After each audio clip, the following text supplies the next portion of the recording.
ঢাকার ব্যস্ত শহর আব্দুল্লাহপুর থেকে রাত ৯টার বাসে শুরু হলো আমাদের যাত্রা। মেট্রোমাইলস টিম সহ ১৫ জনের এক প্রাণবন্ত টিম একে একে আব্দুল্লাহপুর, উত্তরা এবং যাত্রাবাড়ি থেকে যোগ দিল বাকি সদস্যরা। যান্ত্রিক জীবনের ক্লান্তি ছুটি দিয়ে আমরা ছুটছি প্রকৃতির কাছে। দীর্ঘ পথের মাঝে ছোট্ট এক বিরতি কুমিল্লার জমজম রেস্টুরেন্টে।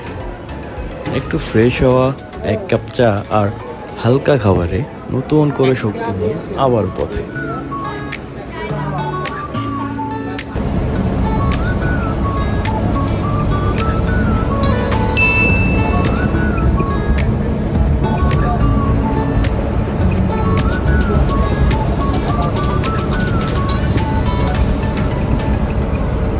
ভোরের আলোয় পৌঁছে গেলাম খাগড়াছড়ি শহরে। আমাদের বাস ঠিক ৫টা ৪০ খাগড়াছড়ির মহাজনপাড়ায় আমাদেরকে নামিয়ে দেয়। আসসালামু আলাইকুম, শুভ সকাল সবাইকে। আমরা এখন আছি খাগড়াছড়ির মহাজনপাড়ায়। আমাদের মেট্রোমাইলস ট্রাভেলস থেকে ২ তারিখের যে সাজেক বেলের ইভেন্ট ছিল সেটার উদ্দেশ্যে আমরা গতকাল রাত ৯টায় ঢাকার আব্দুল্লাহপুর থেকে খাগড়াছড়ির উদ্দেশ্যে যাত্রা শুরু করি। আজকে ঠিক ৫টা ৪০ বাস আমাদেরকে খাগড়াছড়ি মহাজনপাড়ায় নামিয়ে দিয়েছে। ফ্রেশ হয়ে সরাসরি নাস্তার টেবিলে এফএনএফ রেস্টুরেন্টে দিনের প্রথম খাবার। চায়ের কাপ হাতে হাসি আর গল্পে জমে উঠল সকালের আড্ডা।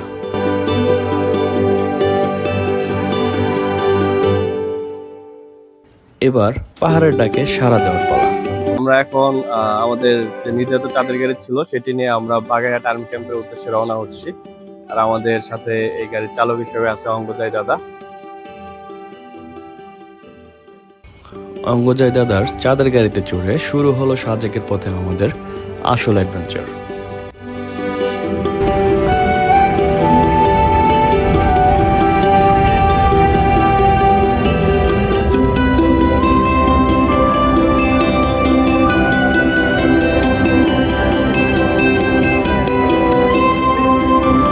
আঁকা বাঁকা পাহাড়ি রাস্তা, প্রত্যেকটি মোড়ে নতুন এক সৌন্দর্য। বাগাইহাট আর্মি স্কোপ পয়েন্টে অপেক্ষা শুরু হলো আমাদের। আজকে প্রায় ১০০ গাড়ির বহর, সবাই যাচ্ছে একই গন্তব্যে সাজেক ভ্যালি। পাহাড়ি পেঁপে আর ডাবের স্বাদে অপেক্ষাটাও হয়ে উঠল আরো উপভোগ্য।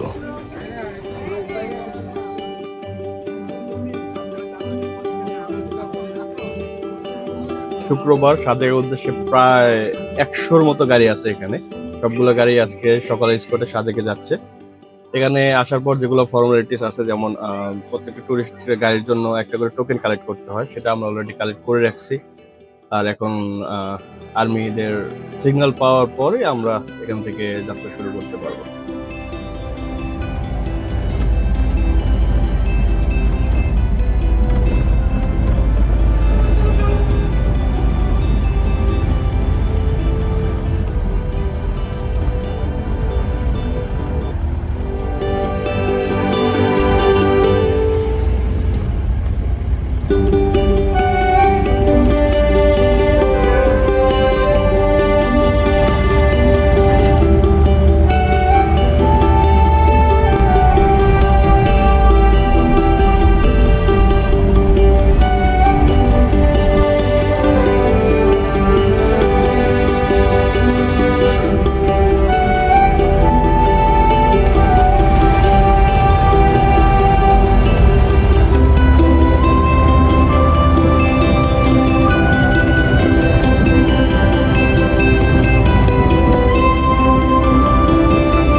অবশেষে মেঘের রাজ্যে প্রবেশ।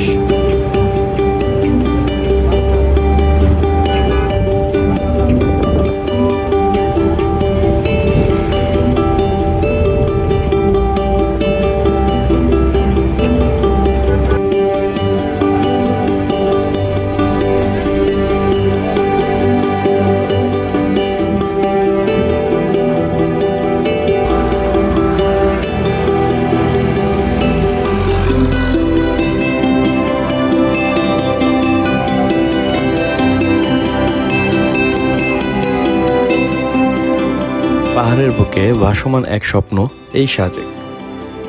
প্রকৃতির এক অপার সৃষ্টি, যেখানে আকাশ আর মেঘ ছুঁয়ে যায় একে অপরকে। সাজেকে পৌঁছে কটেজে উঠে একটু বিশ্রাম, তারপর দুপুরের খাবার।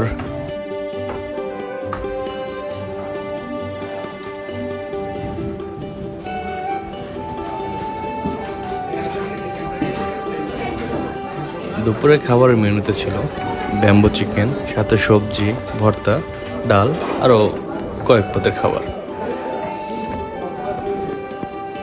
প্রতিটি মুখে তৃপ্তির হাসি, যেন ক্লান্তি সব হারিয়ে গেছে।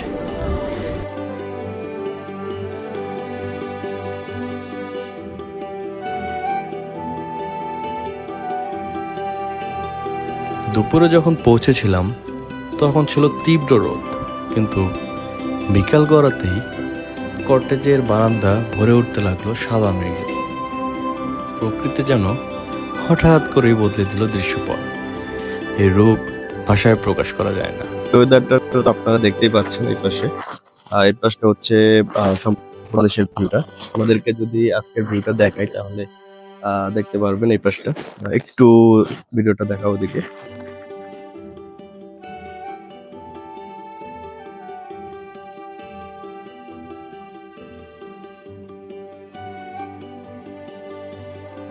আর মেঘ পাহাড় সম্পর্কে যদি আপনারা কেউ কিছু জানতে চান সেক্ষেত্রে বলবো যে মেঘ পাহাড়ের প্রত্যেকটা রুমের সাথে আলাদা করে করিডোর দেওয়া আছে, সাথে প্রত্যেকটা রুমের জন্য আলাদা করে দোলনারও ব্যবস্থা করা আছে। আমাদের এই যে অলরেডি একজন গেস্ট এদিকে আছেন দোলনায়, সাথে প্রত্যেকটা ফ্লোরে এরকম বড় একটা করে করিডোর দেওয়া আছে, যেখানে আপনারা চাইলে আপনার ফ্রেন্ডরা বা গেস্টরা একসাথে মিলে সুন্দর একটা আড্ডা দিতে পারবেন। আমাদের রাতে আজকে এরকম একটা প্ল্যানিং চলতেছে যে আমরা আমাদের গেস্টদের সাথে একটা দারুণ একটা আড্ডা দেবো এখানে।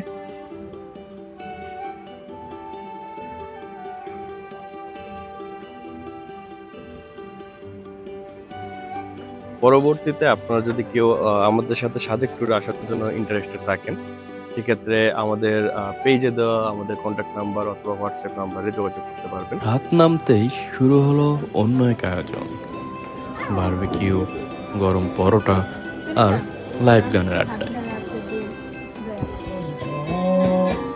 একবার আমি গিয়েছিলাম পাহাড়ি অঞ্চল, পাহাড়ি কন্যারে তোর খুব বুকে জল কেন চোখে জল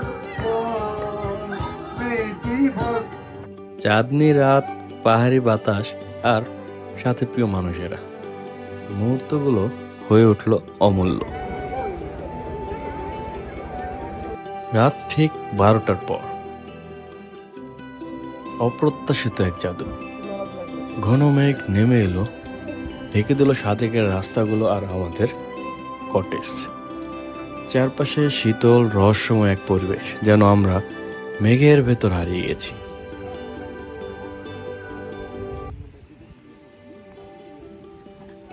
এই ছিল আমাদের সাজেক ভ্রমণ, একটি যাত্রা যেখানে স্মৃতি হয়ে থাকে আজীবন। মেট্রোমাস ট্রাভেলের সাথে আরো অনেক গল্পের অপেক্ষায়। চলুন আবারও কোথাও হারিয়ে যাই।